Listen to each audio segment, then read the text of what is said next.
Welcome back, horror family.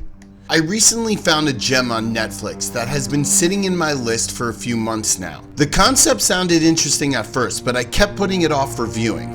Finally, I decided to watch it on the subway ride into work, and 10 minutes in, I decided to wait to view at home because it needed to be watched on a big screen. Errementari, The Blacksmith and The Devil is an internationally produced Basque language fantasy horror film. For those unfamiliar, Basque is an autonomous community in the northern region of Spain.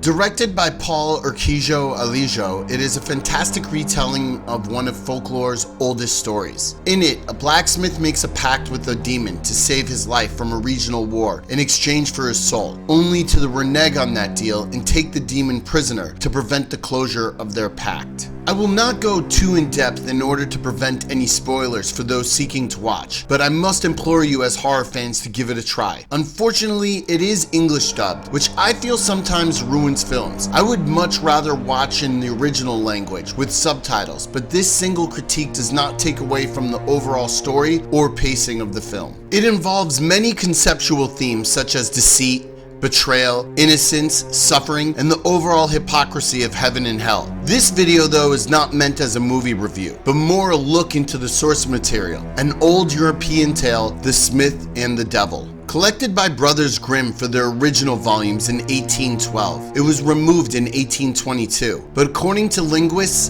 and folklorists, as well as anthropologists, it may be one of the oldest European tales, with the basic plot concept as a stable throughout Indo-European speaking countries, some theorizing it was even told 6,000 years ago in the Bronze Age. The basic premise is that a smith makes a pact with an evil being, most commonly the devil, but in some versions death or a jinn, either selling his soul for some power or benefit and then tricks the essence out of their prize. According to some literates and variants of the tale, the smith enters the pact to obtain fire from hell, to smelt metal, or the smith is a symbol of malevolence himself, as a motif in European stories that the smith was the forge from hell. George Monbiot, a British writer, states in his article from 1994, link included below, The Smith and the Devil, that during the Iron Age, smiths were isolated members of their tribe, and the concept of an anvil was the symbol for oppression from the iron will of the government. He states that in order to keep the secrets of their forge, the smiths were given the concept of mystical powers over metal, and that their construction of weapons and technological advancements associated with metallurgy were casted as evil, and folklores possibly grew from the concept that the smith must have struck a deal with the devil to wield such power. It is fascinating to know that this story is one of the oldest in history, and the archaic character of a blacksmith would be such a strong presence in tales of early developing societies. The movie absolutely draws upon these concepts as an evil blacksmith seeking to cause harm and stealing from the innocent, God-fearing people of a small village. Again, I would have to repeat my plea to give it a try and see the various myths and story tropes that have been portrayed in many movies before. You will not be disappointed.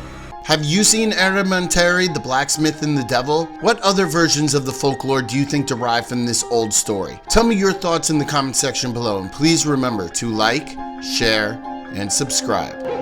Stay scared.